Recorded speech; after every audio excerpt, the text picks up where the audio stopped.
Well, the long-awaited day has gone ahead to come to pass, and today Ruben Amorim has gone ahead to obviously conduct his first training session for the club of Manchester United with the stars and the youngsters coming in from the academy. And you all know to it that it was pending, but Jacobs Ben came up and confirmed to us that United had gone ahead to obviously secure what we call the work permit for Ruben Amorim, and I think it was on Saturday, that's when it was really sounded to us, and obviously it really came to pass like that. So Ruben Amorim has gotten himself his pass, and he got his visa on the 16th of this month, and I think that was around Saturday. You get? And obviously this is what Jacobs Ben came up with on his X account. He told us that Ruben Amorim's work visa is now in place. Manchester United also confirmed coaches Carlos Fernandes, assistant head coach, George Vito, goalkeeper coach, Adelio Candido, first team coach, Emmanuel Ferro, first team coach, and Paul Bereila, physical performance coach, have all joined the club of Manchester United. So this pass was gotten on Saturday, and it was confirmed that come Monday, which is today, Ruben Amorim was going to conduct his first training session with the club of Manchester United. So, and I was really very, very, very, very okay with it. And obviously, I was like, who is really going to be reporting on training session today? And guess what? Most of the players that stayed back and have been in the rehabilitation have showed up today, meaning that the injuries of Manchester United are really narrowing down. Welcome to the United Matters channel. How are you guys, and where are you watching us from? I go by the names of Ruben and David. Smash like button, comment and share. If at all you're watching us for the very first time, endeavor to subscribe to this channel so as not to miss out on the stories that we do upload in here on a daily. Ruben David is my name, and hope everything is really okay, and let's do the needful to see to it that all goes on well as planned. Now, today, the website of Man United said Ruben Amorim has overseen his first training session as Manchester United head coach. Our cameras were at Carrington on Monday to capture the moment the Portuguese met up with a group of players at our base, with the international break still ongoing. Amorim's first game in charge is rapidly approaching as the Reds face Ipswich Town in the Premier League at Portman Road on Sunday. Kobe Mainoo continued to build fitness with the group following an injury against Aston Villa. Then Ahmed Diop also took part after missing international duty with Ivory Coast due to a knock picked up against Leicester City, where he had himself an assist. Defenders Luke Shaw, Tarek Malacia and Lenny Yoro were also part of the session as they continue to work back towards match fitness. Lisandro Martinez and Victor Lindelof are back at Carrington this week for assessment and treatment after dropping out of the Argentina and Sweden clubs respectively. With only 10 senior first team squad members available for training today, numbers were supplemented by several academy players. That's what we really went ahead obviously getting through from the website of Manchester United. And allow me really take you through Ruben Amorim, as he really went ahead obviously do his first training session at Carrington, and then later we are obviously gonna go to where the players were. Now, that is Ruben Amorim, obviously training, and he was at the training session at Carrington, and he was all smiles. First training session today, and that's what really went ahead to happen. And that is him really looking on as the gaffer of Manchester United. Then he was on the ground, obviously trying to issue instructions at Carrington. Happiness all over. We who really believe that he's the right guy to obviously come on and really put in the required shift all together. Then this is Ruben Amorim issuing instructions to the players at Carrington, and almost doing the same thing again. And the gaffer is in charge. The long-awaited day was all today, and he officially started his job today. Ruben Amorim, alongside Tom Heaton, you see, and other players at Carrington, he was blowing a whistle and obviously trying to issue different instructions altogether. And this was him with the youngsters of the academy during the training session, you understand? And obviously he was really looking at them. And one thing I like about this guy, it's like what we liked about Erik ten Hag, that all these two are really good at really grooming young stars, and their their careers have been made by making those players that are non-stars, all young stars, into the big stars that have gone ahead to become. When you look at Sporting Lisbon, the number of players they've gone ahead to sell because of this guy is really enormous. So that is Ruben Amorim for you at Carrington. Then, obviously, he was really showing the passing. Like, he was demonstrating, because you all know to it that he told us he played as a right back, he played as a left back. The only position on the pitch he never really played was a goalkeeper, meaning that he knows exactly what is required in every position. And he was like, this is the kind of pass I want. Because for him, he can demonstrate it by himself. And it shows you he's really a left-footed player. That's why he was really using his left foot to obviously demonstrate. And these players that we are looking on were Kobe Mainoo and Johnny Evans. You understand? So that is how the training session really went ahead to go. And this is him with Kobe Mainoo and Mason Mount during the training session at Carrington. And obviously, these players are really going to be pivotal into what the manager is really going to be illustrating on Sunday as we play against Ipswich. Then lastly, he was really having a very good space with Lenny Yoro. You see Lenny Yoro there. You see Marcus Rashford, Toby Collier, and very many others into the mix. Now, that is Ruben Amorim. And that's how he really conducted his first training session at the club of Manchester United. Now, let's go to the players of Manchester United and how they really showcased today at Carrington. One of the players that I believe is really going to be pivotal into the system of play of this guy is none other than Ahmed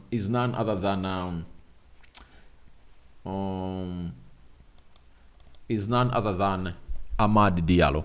When you look at Ahmed Diallo, he was one of those that really took part into the session. You remember, he was out of the international break because he really got a knock against Leicester. And I believe he would have gone ahead to force himself to go ahead and really play for Ivory Coast, but he was like, Ivory Coast, when you look at the teams that are really playing in the African Cup of Nations, you know, let me check here, have they qualified even?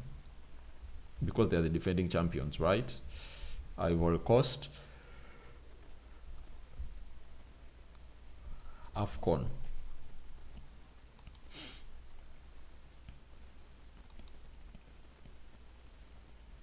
Not really.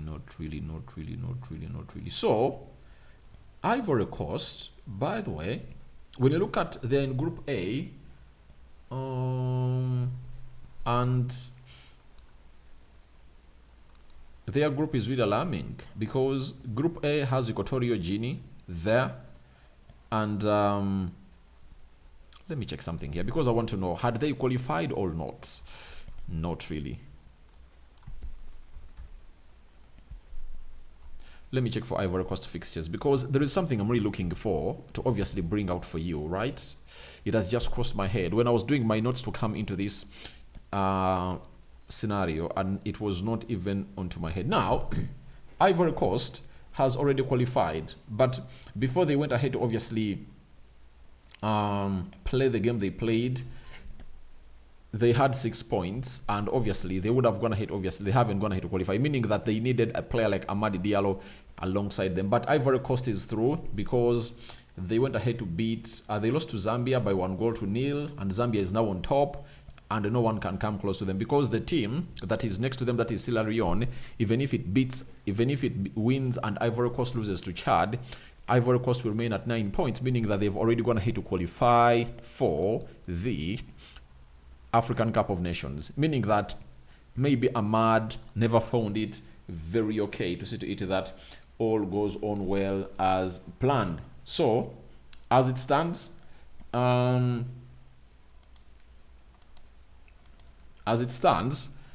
Diallo, I think it was like, why should I risk it all, you know, for the national team? Yet I'm really gonna be here and doing the needful, right, to really prepare for the new manager. You see to it that every player is really geared up to obviously fire it up with the new manager known as Ruben Amorim, and he really went ahead to excite him, and I know he's one of those players that is usually going to come up and obviously be part of the plans of the manager because he's really talented and he is really left-footed, and you note it that he needs a left-footed player in his team, and the most informed left-footed player in his team is none other than Ahmed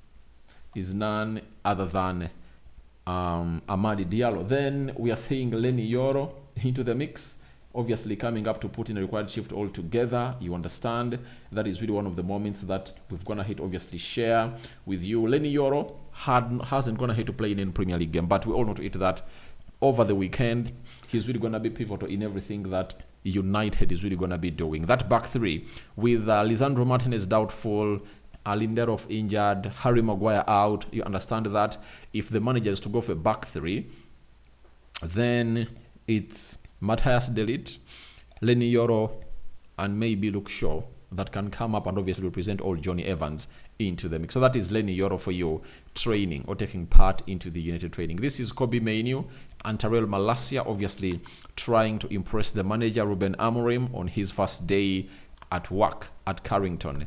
Then Tyrell Malacia, obviously he played into the under-21s, last weekend, and he has been really pushing to get back into the first team training, and he is really back. It's time for him to obviously get up and running to see to it that everything really moves on as planned for this for this Dutch international, and we are really having two left backs back. Mason Mount, one of those that his form at Manchester United and performances have been affected by him not being readily available. That is one of the things that we should come up and obviously admit to, that you cannot really say he's a flop at Manchester United because he has not gone ahead to get ample playing time. And for me, I always come up to obviously call a player a flop when he has gone ahead to play close to 2 seasons of consistency and him being available, and he has gone ahead to fail. But this guy is not really available. So we don't know whether these physios and the new coaching system will obviously help him really be readily available in the system of the manager, that is Ruben Amorim. Then Johnny Evans, 37-year-old, retired from the national team, and he is here to represent for the club of Manchester United and represent the culture and history of Manchester United. Was part of the squad of Sir Alex Ferguson, who had obviously win lots of things, and for me that was the dream team of Manchester United. I know people talk about the class of 1999, but when I tell you about the squad we had from 2006 to 2013, that squad was really great.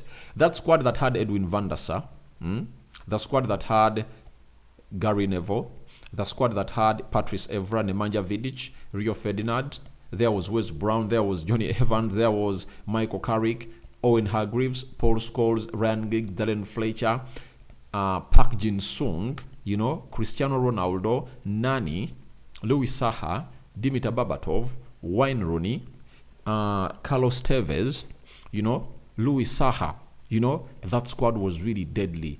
Ole Gunnar Solskjaer, that squad was really deadly, I tell you. It was really deadly. You saw that squad was really bad, I tell you. So I think that's the best squad and the best team of Manchester United. This is Tom Heaton taking part in the training session of the club of Manchester United. To see that everything really moved on as planned during the training session. That is the goalkeeper in there for you. Then Luke Shaw, happy to see him back in the first training session. And credit you should give to Erik ten Hag is that even if he was under immense pressure, he never really rushed these players back, however much he needed them, because you need to eat that not having a left back affected our style of play onto the left back, onto the left side of the pitch. That is Luke Shaw for you. Then Anthony, obviously trying to impress the manager. And I tell you what, he's one of those players that has come up and obviously found himself in a position of really saying he's really going to fight to come into the team of the guy known as Ruben Amorim. He's ready for the fight, and this time round it might be one of the awakening calls that the other time he knew to eat that, he was working under Eric Ten Hag, a manager that really knew him and could obviously maybe feel a little bit lenient for him. But this time round, it's a different story altogether. He's operating under a different manager, and that is none other than Ruben Amorim, who is really very, very, very, very, very serious. And he needs to obviously live up to the expectation to obviously have him. Marcus Rashford, obviously trying to really do lots of things during training, and Ruben Amorim and his coaches were there looking on how they had gone ahead, obviously sketch the training of today. And Marcus Rashford has to raise the bar, I tell you what. And we know they are really fond of doing this, but I'm fed up of them really doing it only once. I want them to do it continuously, day after game after game, season after season. And that's why I've always told you that I'm not going to be excited when we perform well this season and next season. I want to see, can these players go for the third season, fourth season, sixth season? Like you saw Liverpool, the only time they imploded was in the season, I think, of 2022, 2023, right? That's when they imploded, you know. For all the seasons that Jurgen Klopp was there, that's when the curve really went ahead to deaccelerate. But for the rest of the days, or the rest of the season, these players were really accelerating day in, day out. Then Casemiro, obviously, he was not invited in the Brazilian national team, and he's back smiling and training at Carrington. Obviously, him being here, we'll see to it that the manager thinks about him and Kobe Mainoo and Manuel Ugarte. Those three, he has to choose on who is really going to be playing to the double pivot of Manchester United. But the weird fact that I'm really thinking of is, won't this manager obviously come up and say, can I have Manuel Ugarte and Bruno Fernandes, Kobe Mainoo and Bruno Fernandes? So there is a weird thought that is rerunning in me, because I believe Kobe Mainoo in number 10 is one of the deadliest players, and the manager might say that in him and say, all right, Bruno, you should play behind Kobe Mainoo, and Kobe Mainoo plays ahead of him. So wait and see how that will happen. So Amorim obviously looking on and watching on these players, Anthony, Lenny Yoro and Marcus Rashford, you know, into the training session at Carrington. So that's what I had for you in here for you, Amorim's first training session. That's how it really went ahead to obviously happen there. And we are waiting to see how things are really going to be panning out for the club of Manchester United. We call upon for your reactions into the comment section below about these people that took part into the first training session, as you've gone ahead obviously see it. So guys, I'm out. See you later, and we are going to keep you posted on what United is really going to be all about in these days of Amorim, and who is returning, who is injured, as we head to the first game of Ruben Amorim. I'm out.